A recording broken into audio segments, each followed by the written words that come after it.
Uh, Hello everybody, very good morning to all of you. The topic of today's presentation is Raoult law. Now the Raoult law, this law states that the partial vapor pressure of any volatile component of a solution at a given temperature is directly proportional to the mole fraction of that component present in solution.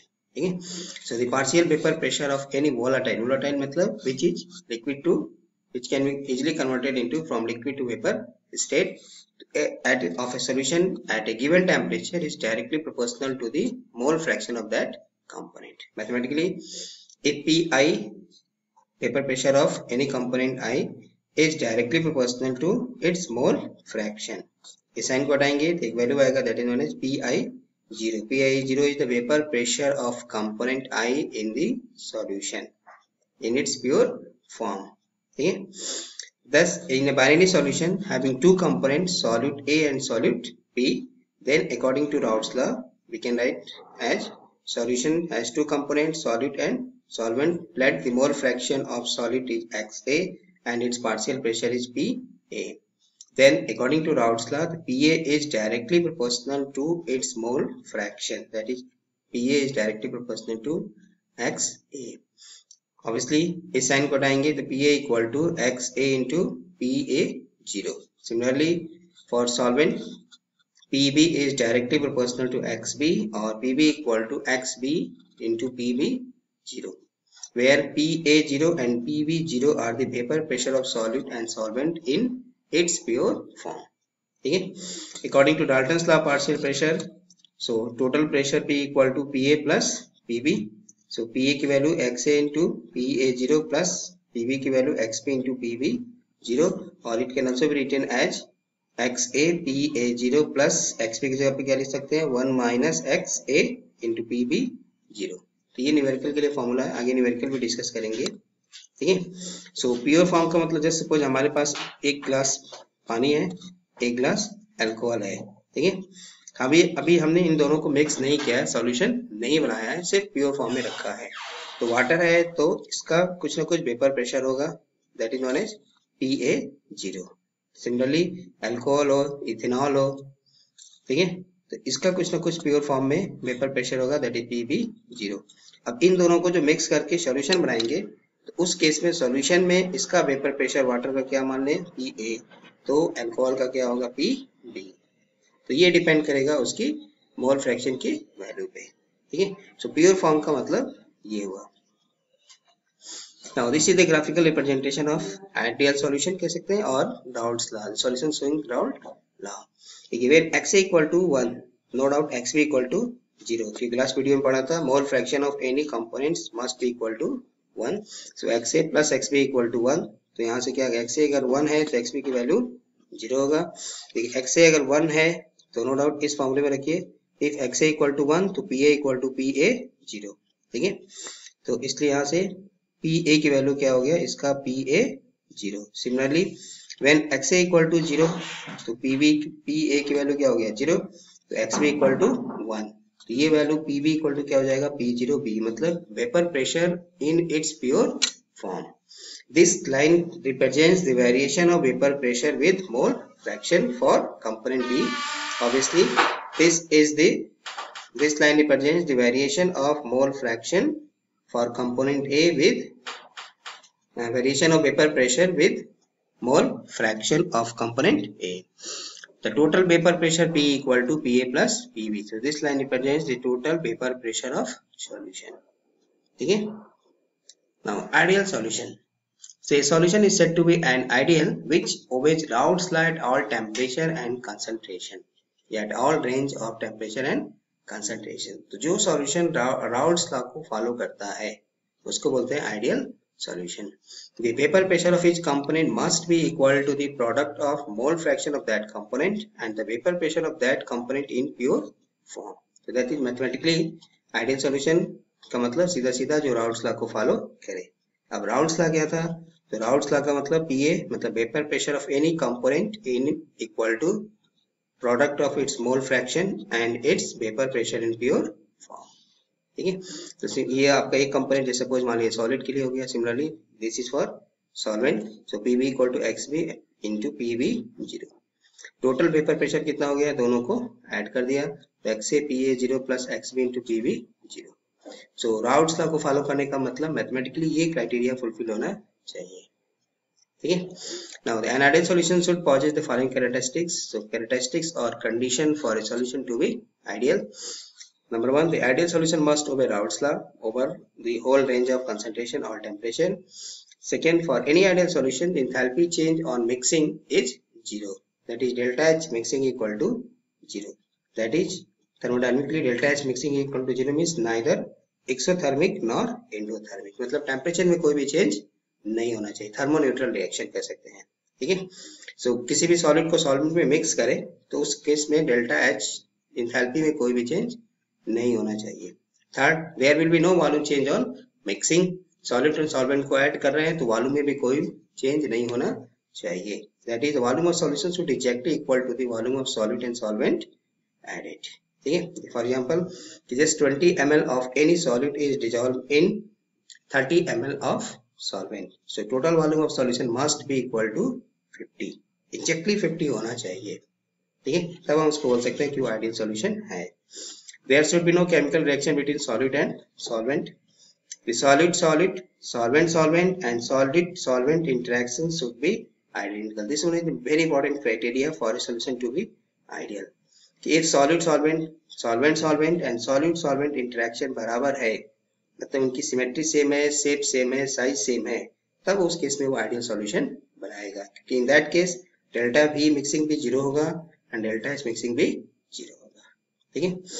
There is neither association nor dissociation of solid in solvent. Solid और solid का किसी भी solvent में कोई भी association या dissociation नहीं होना चाहिए।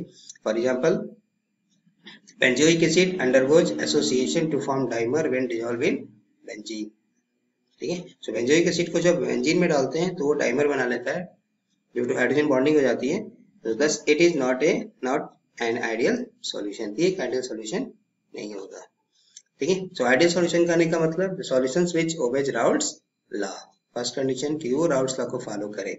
अब राउल्ट्स लॉ को फॉलो करने का मतलब क्या है कि मैथमेटिकली उसका जो कंपोनेंट होंगे उनका वेपर प्रेशर किसके बराबर होगा, तो product of mole fraction of that component into vapour pressure in its pure form. तो अगर ये मैथमेटिकल क्राइटेरिया फुलफिल कर रहा है तो उसका मतलब वो आइडियल कंडीशन मतलब आइडियल सॉल्यूशन होगा, ठीक है। और delta H mixing 0, delta V mixing 0, there is no chemical reaction between solid and solvent, there is neither dissociation nor association of solid in solvent, ठीक है। एंड द मोस्ट इंपॉर्टेंट कि solid solvent and solid solvent interaction should be identical. Now examples of some ideal solution, practically कोई भी solution ideal नहीं होता, लेकिन कुछ ऐसे सॉल्यूशंस हैं, मतलब very dilute solutions we have as an ideal solution. So for example, benzene and toluene, carbon tetrachloride, silicon tetrachloride, normal hexane, normal heptane, ethylene dibromide, ethylene dichloride, chlorobenzene, bromobenzene, ethyl chloride and ethyl bromide. So these are some solutions which act as an ideal solution. Now non-ideal, the ideal क्या पड़ा कि which obey Raoult's law.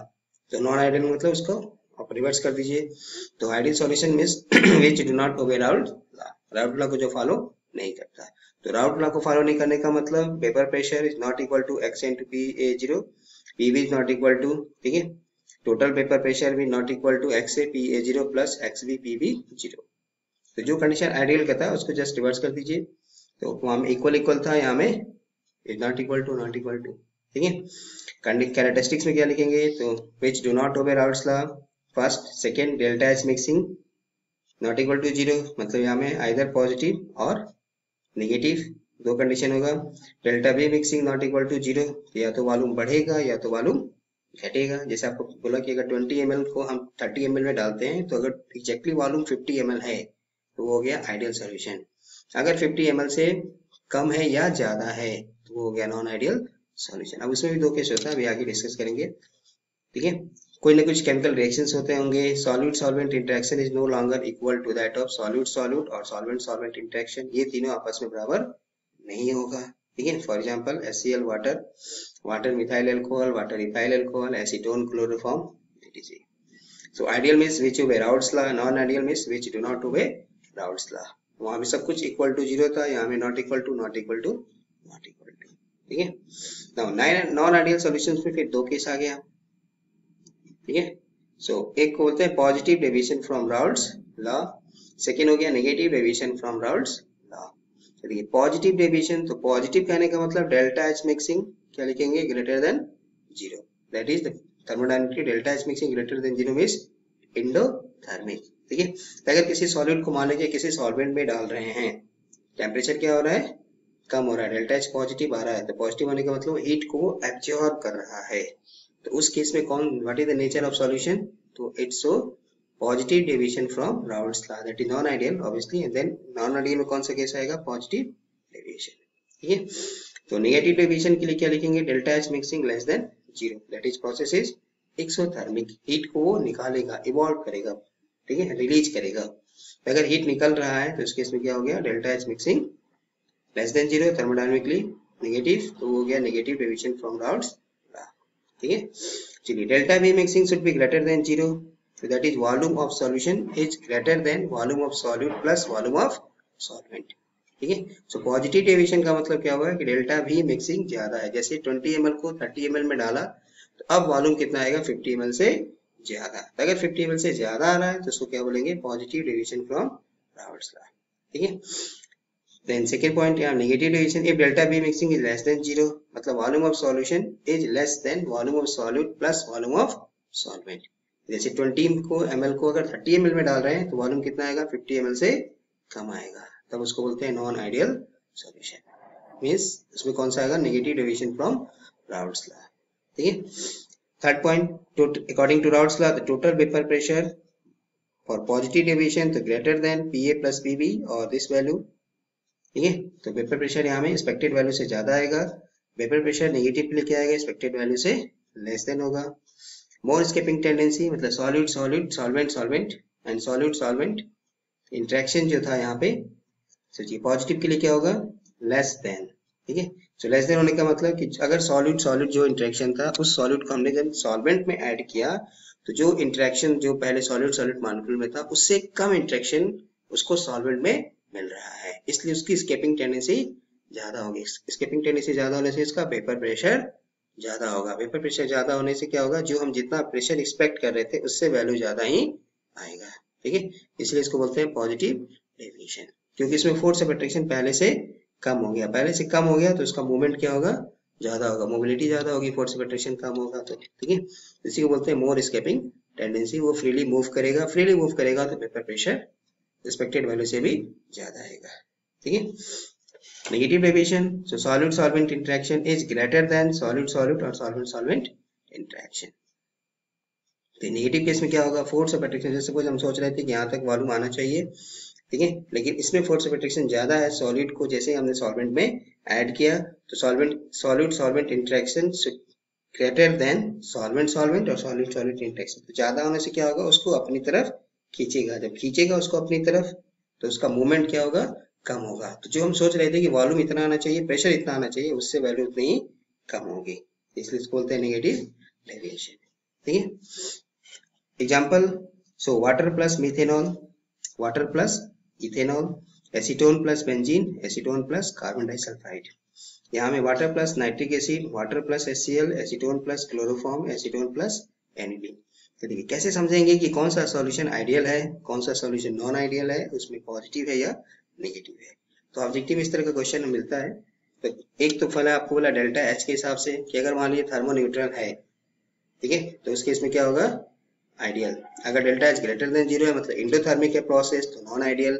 अगर delta H negative है that is exothermic है तो negative deviation from Raoult's law. Volume अगर कोई change नहीं होता है तो आइडियल, वॉल्यूम अगर बढ़ रहा है तो पॉजिटिव डेविएशन, वॉल्यूम अगर घट रहा है तो नेगेटिव डेविएशन, ठीक है।